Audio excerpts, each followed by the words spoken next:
Ya, ini kita Dokter Karolin, Dokter Amira, Dokter Tommy, kita meminta pendapat nih kepada Ketua Purna, Dokter Priyo Sidi Pratomo. Dokter Priyo, bisa mendengar suara saya, Dokter Priyo? Ya, selamat malam. Malam. Monitor. Ya, monitor ya.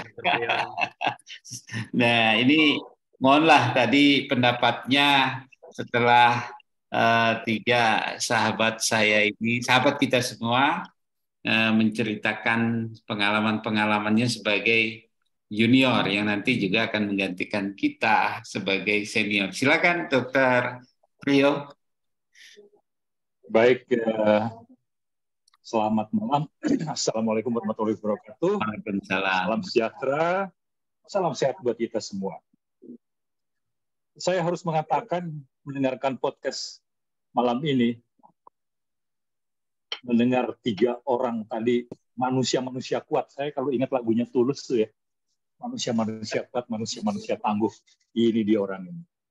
Saya rela ikhlas meninggalkan dunia ini, karena saya lihat apa ya, sudah ada generasi yang tangguh gitu ya. Saya nggak percaya tuh Menteri Kesehatan bisa ngobrak-abrik. Saya nggak percaya oligarki bisa ngobrak-abrik. Saya nggak percaya karena ada manusia-manusia tangguh ini. Saya nggak kenal Dokter Karolin karena dia nggak pernah jadi murid saya. Begitu juga Dokter Amira. Tapi Tommy Darmawan itu murid saya. Saya kenal betul dia dari sejak mahasiswa, ketua senat, sampai impres ke Maluku Utara, Morotai atau di mana tuh kalau nggak salah dia. Ya. Halmahera, Dok. Oh, Halmahera. Saya juga bisa merasakan kalau dia bilang nggak bisa suatu saat dia nggak bisa ngasih makan istrinya, malu depan mertua. Mertuanya Dokter Tommy ini bukan orang sembarangan ini. Itu surgeon, thoracic surgeon yang terkenal di ASEAN itu. Saya pernah bikin surat buat mertuanya boleh melakukan operasi di luar negeri karena permintaan dari salah satu negara ASEAN dulu. Hebatlah orang mertuanya. Jadi kalau Tommy merasa, aduh, gue udah ngawinin anaknya, terus gue nggak bisa tanggung jawab, itu gimana rasanya gitu. Saya pun pernah merasakan hal yang seperti itu. Mertua saya itu dulu ketua PBID 6 kali tuh, Dr. Amino Gondohutomo. Saya waktu ngawinin istri saya juga nggak tahu kalau bapak mertua saya itu juga pernah jadi ketua ID, ketua Persi, dan sebagainya. Tapi dalam perjalanan, wah, nggak sembarangan nih. Kalau gitu, saya harus tunjukkan bahwa saya bukan manusia lembek begitu, gitu ya. Itu saya ngerti betul apa yang disampaikan oleh Tommy. Nah, kembali pada saat ini. Kalau sekarang ID diobrak-abrik, dibilang nggak memperhatikan dan membiarkan bullying itu omong kosong tuh. Saya pertama kali jadi pimpinan fakultas wakil dekan bidang non-akademik, setiap kali harus memberikan ceramah kepada PPDS. Itu saya selalu bicara, kalau ada sesuatu yang Anda terima di dalam pendidikan, tidak berkenan, tidak sesuai dengan buku panduan, tolong catat, ini adalah nomor HP saya, japri ke saya yang akan bertindak, saya bilang gitu. Dan itu betul saya lakukan itu. Saya nggak usah sebut lah. Ada yang saya bilang, Anda mau jadi pendidik di sini, atau Anda lebih baik mengundurkan diri. Itu saya nggak main-main itu, saya kerjakan itu. Jadi, kalau menyalahkan ID loh, ID itu malah mengeluarkan fatwa loh.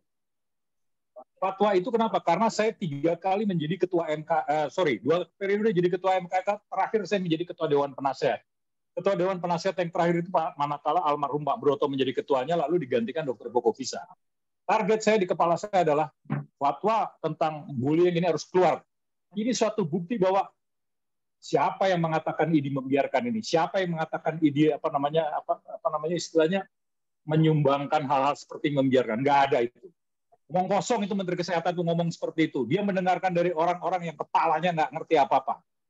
Jadi itu adalah rekam jejak yang ditandatangani oleh Pukovisa. Tapi perjalanan itu saya kawal. Dalam saya mengawal itu nggak mudah terus terang. Karena sebetulnya institusi yang harus bertanggung jawab untuk ini siapa?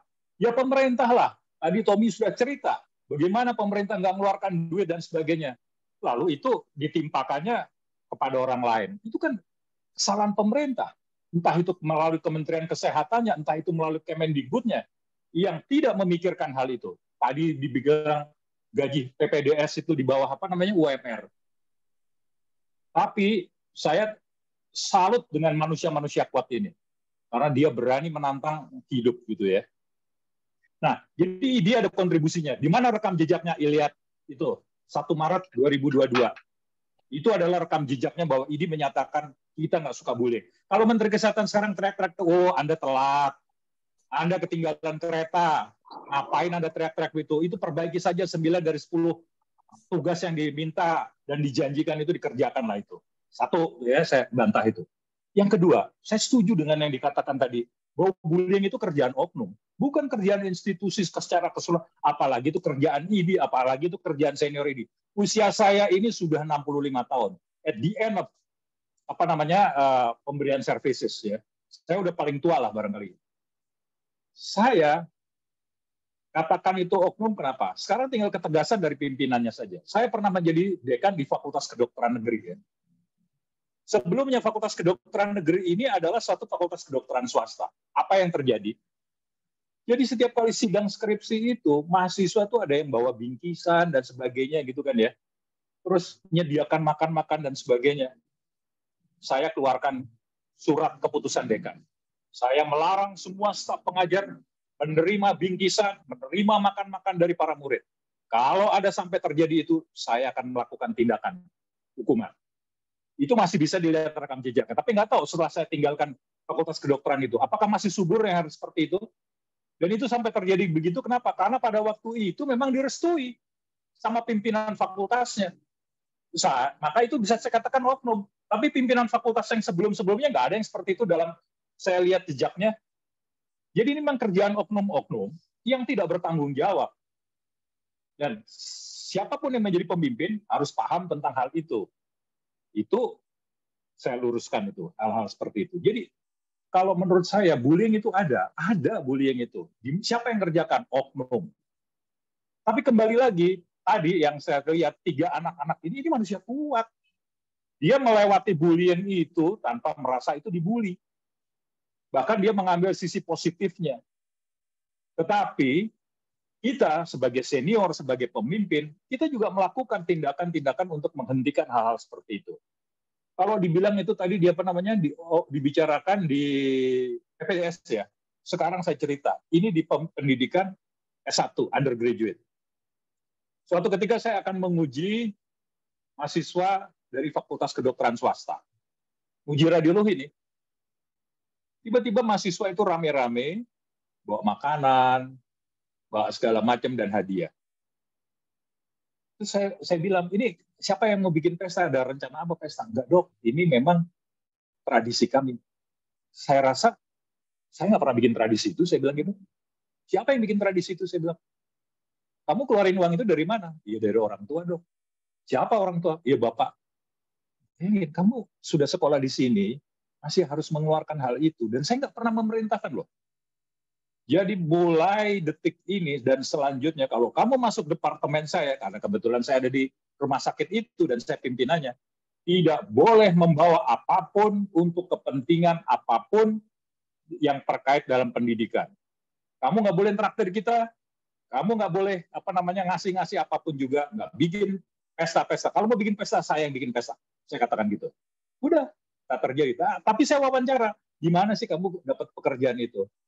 Dapat tradisi seperti itu. Yaitu di rumah sakit lain yang di luar, yang orang-orangnya memang nggak paham dan mungkin pimpinannya juga nggak paham tentang itu.